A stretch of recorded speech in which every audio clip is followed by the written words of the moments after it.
Oke, jadi ini adalah Nintendo DS Lite yang saya beli dari GoPayless. Harganya cukup murah untuk sebuah konsol. Ini cuman 379.000.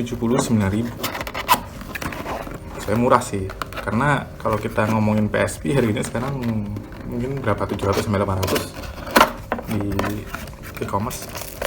Ini saya beli di Tokopedia, yang kalian bisa cari sendiri. Oke, isinya kita bisa lihat kartu garansi dari GoPayless. Lalu ini edge cardnya, jadi kita bisa masukin game di sini lewat bantuan si edge card. Oh, udah dimasukin ya. Ini adalah card readernya buat kita masukin game-gamenya biar bisa colok ke komputer gitu maksudnya ya kan. Terus kita ambil lagi isinya. Oke, ini apa ya, ini dulu sebentar. Oh, petunjuk penggunaan Nintendo DS Lite.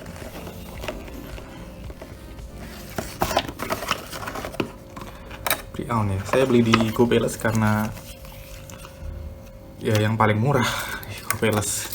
Kita bisa cari tempat lain sih, cuman GoPayless paling murah. Sebenarnya saya kemarin pengen beli yang Nintendo DSi, tapi cuman ada di Tokopedia itu dia yang tanpa card gitu. Jadi kita harus cari cardnya sendiri gitu.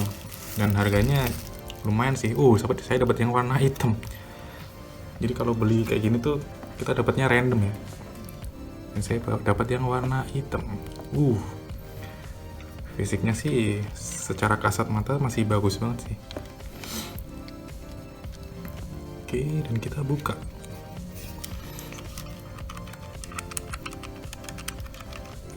Oh, tombolnya udah nggak begitu kliki sih. Cuman start sama selectnya aja kliki, cuman yang ini udah apa sih, wobble gitu. Bener kan ya, wobble kan ya namanya. Kalau yang ini kayak apa ya, empuk lah, bisa dibilang empuk gitu. Saya nggak tahu sih hasilnya kayak gimana dulu, soalnya saya dulu juga nggak pernah punya gitu. Apakah dia harusnya kliki atau gimana. Terus kita, kalau nggak salah ada stylusnya.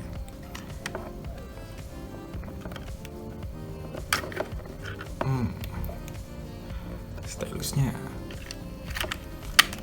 Nintendo DS ini pertama kali diperkenalkan tahun 2006 di Amerika. Dia ini punya dua layar yang masing-masing ukurannya adalah 3,12 inci, layar bawahnya sudah touchscreen, berwarna, dan beratnya 218 gram.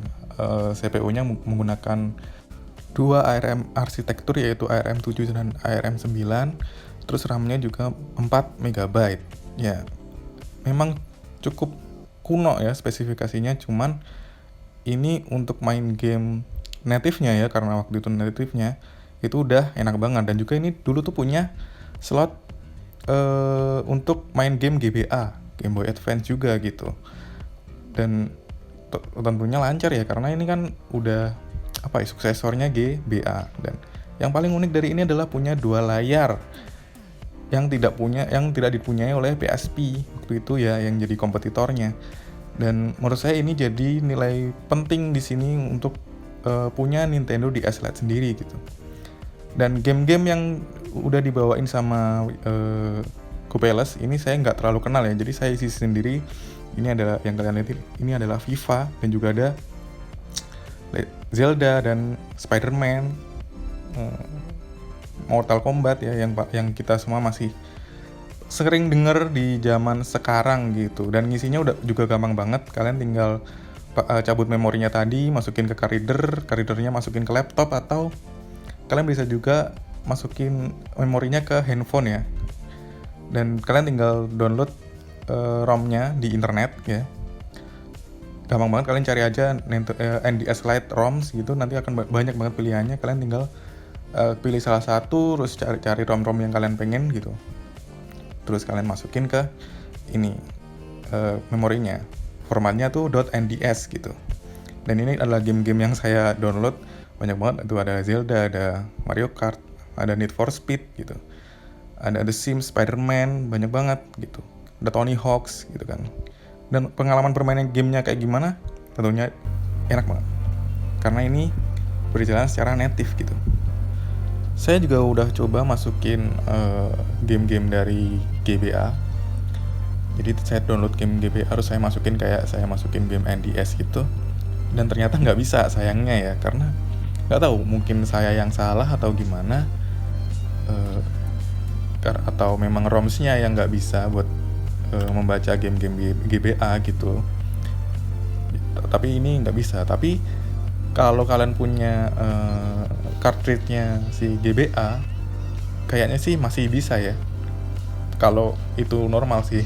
Kalau slotnya masih normal sih. Saya sih nggak bisa coba karena saya nggak ada cartridge-nya GBA gitu.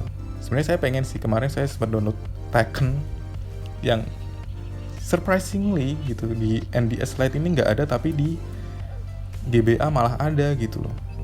Ya, dan ini saya main FIFA 11 ini lancar banget, enak banget. Menurut saya ini masih apa ya, cukup lah buat nemenin hari-hari saya gitu ya. Untuk baterainya sendiri tentunya sudah nggak seawet barunya gitu. Cuman selama saya mainin, yang main saya tuh cuman setengah jam kayak gitu-gitu. Setelah berapa kali main, ya baru ngecas lagi gitu. Jadi lumayan. Kesimpulannya menurut saya sih mending beli ini daripada PSP. Karena kenapa? Karena dua layarnya ya. Jadi kalau PSP kalian tuh bisa main di emulator gitu, di Android sekarang gitu, atau di PC gimana. Itu bisa gitu, karena kan dia pakai satu layar doang kan, jadi lebih enak. Tapi kalau ini kalian main pakai emulator, handphone kalian atau PC kalian tuh harus dibagi dua gitu jadinya, karena dia kan punya dual screen. Dan kalau PSP kalian tinggal colok controller aja gitu kan, kalau mau dapat pengalaman yang mirip gitu sama PSP-nya. Kalau ini kayaknya kalian harus beli sih, beli konsolnya maksudnya, biar pengalaman main game native-nya tuh penuh gitu loh. Dan kalau saya pribadi pengen main game PSP di konsol handheld, daripada beli PSP mending saya beli PS Vita deh, nabung lebih lama lagi gitu. Dan belinya PS Vita langsung biar bisa main, selain bisa main game PSP dan juga bisa main game PS Vita. Kapan ya saya bisa beli PS Vita?